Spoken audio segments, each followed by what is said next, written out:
สบายดีทุกคนมื้อนี้จะพาทุกคนมาเลาะตลาดน้อยอยู่เนี่ยก็วงเวียนดอนนูนเนาะนี่ก็มีผู้ใดเดี๋ยวจะพาทุกคนไปเลาะเดี๋ยวจะเก็บบรรยากาศให้เบิ่งเนาะไปเลยไปเบิ่งกันไปโอเค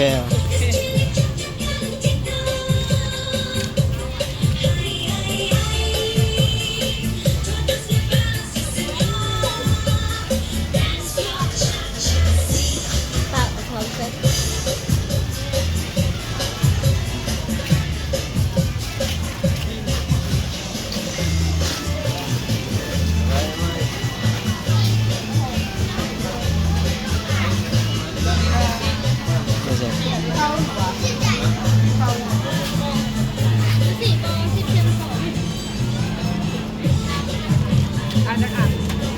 เกี่ยงก็ลองกินซื้อซิปแถม2จ้ะหรือว่าซื้อซิปก้อนแถม2ก้อนก้อนนึงแผ่นก้อน4อะไรประมาณ6 7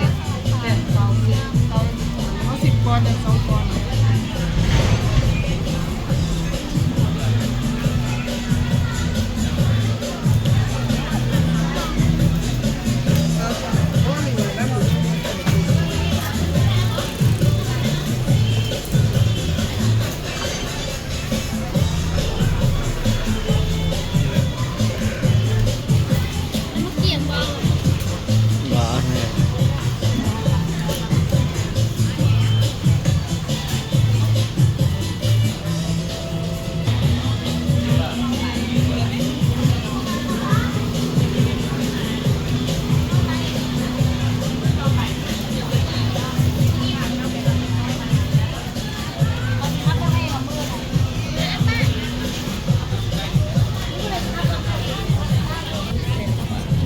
นี่ปลาซึม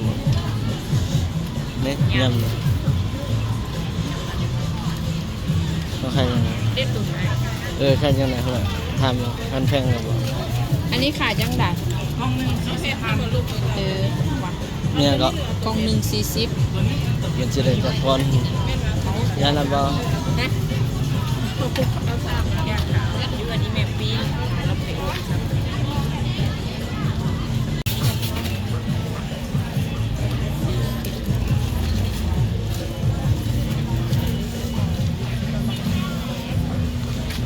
แล้ว